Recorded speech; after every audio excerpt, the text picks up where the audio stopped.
unusually fearless and willing to go in the face of other people telling you something is crazy. And I know a lot of pretty crazy people, you still stand out. Where does that come from, or how do you think about making a decision when everyone tells you this is a crazy idea? Or where do you get the internal strength to do that? Well, first of all, I'd say I actually think I feel fear quite strongly. So it's not as though I just have the absence of fear. I feel it quite strongly. But there are just times when something is important enough, you believe in it enough, that you do it in spite of the fear. So speaking of important things, like people shouldn't think people shouldn't think, well, I feel fear about this and therefore I shouldn't do it. It's normal to feel fear. Like there'd have to be something mentally wrong if you didn't feel fear. So you just feel it and let the importance of it drive you to do it anyway. Yeah, actually, something that can be helpful is fatalism, to some degree. If you just accept the probabilities, then that diminishes fear. When starting SpaceX, I thought the odds of success were less than 10%, and I just accepted that actually probably I would just lose everything. But that maybe would make some progress if we could just move the ball forward. Even if we died, maybe some other company could pick up the baton and keep moving it forward, so that we still do some good.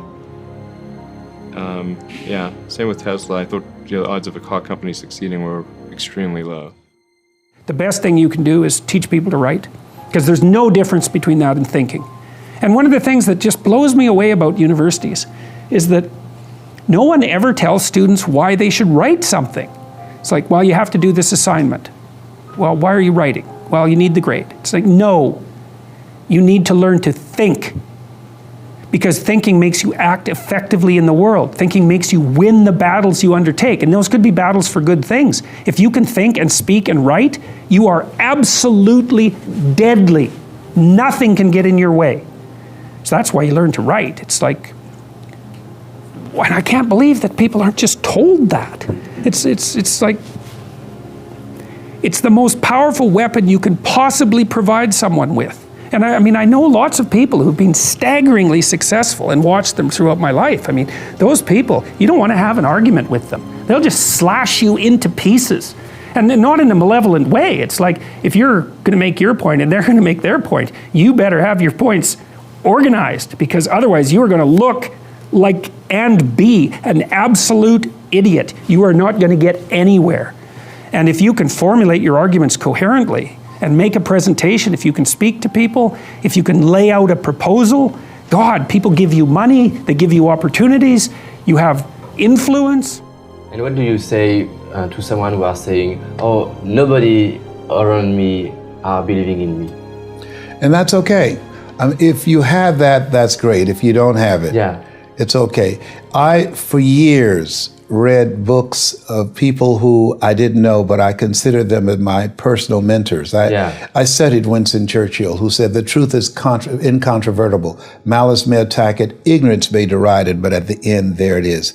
I studied Earl Nightingale, who said, all of us get in life what we are, not what we want.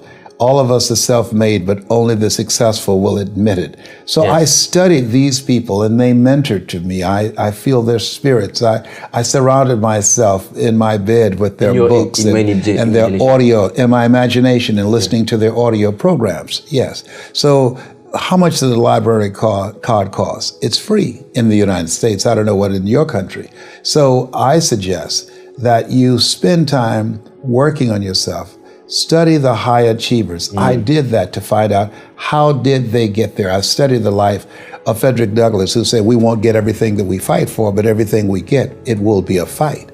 And so as you study these people and imagine yourself in their position, and in your mind's eye, say to yourself, as I did, if they can do it, I can do it. They put their pants on one leg at a time. They breathe air just as I do. And so I believe that what you focus on the longest becomes the strongest. What we think about, we bring about. When you train your mind to serve you by reading a minimum of 20 to 60 pages a day, listening to audio programs, writing goals down, reading them 3 times a day, you're literally creating a new mental blueprint and imagining and seeing yourself already living from the goal. You begin to do some things that most people look at and see as magical. Through growing up, what I've discovered is that this world is a very vast, a very wonderful and beautiful one, and there are so many things to discover, but the most important journey I think all of us will go through is the journey in ourselves, to find our truth, to find who we are and what makes us happy. And in our culture, we are told that if we're beautiful, if we're skinny, if we're successful, famous, if we fit in, if everyone loves us, that we'll be happy. But that's not entirely true. I'm going to start with a poem that I wrote when I wasn't very happy. I actually wrote this a year ago, but again, as if you know depression, it comes back. It's a reoccurring thing that you can't really swat away. Anyway, who am I? Who am I trying to be? Not myself, anyone but myself. Living in a fantasy to bury the reality, making myself the mystery, a strong facade disguising the misery. Empty but beyond the point of emptiness, full to the brim of fake confidence, a guard that will never be broken because I broke a long time ago. I'm hurting, but don't tell anyone. No one needs to know. Don't show all you've failed. Always okay, always fine, always on show. The show must go on. It will never stop. The show must not go on, but I know it will. I give up. I give up giving up. I am lost. I don't need to be saved. I need to be found. Basically, it's kind of just the same reoccurring thing of, not knowing who you are. There's a lot of people that are eating food, and then by the end of the day, your body's in a crisis. Your body's just processing all this bullshit. Yeah, and people ask me that too. They go, how much do you sleep? First of all, I get asked all the time. So I go to bed around 11. I wake up around 4:30 every day. So that's 5.5 hours. Sometimes I sleep more than that. Sometimes I go to bed at 10, 10:30, 11. Sometimes I stay up later. But when the person says to me, I can't do that. I feel horrible. How can I feel better? And my first question is like, well, what are you eating? What are you eating? Because if you're eating Cheetos and chocolate chip cookies for lunch, there's no way you're going to feel good. And I don't care if you slept 12 hours the night before. And the thing you got to do too is when you get done with work and it was a grind and you ate crappy food and whatever happened and you got yelled at by your boss or whatever. And the real easy decision is to be like, I'm not going to go train tonight.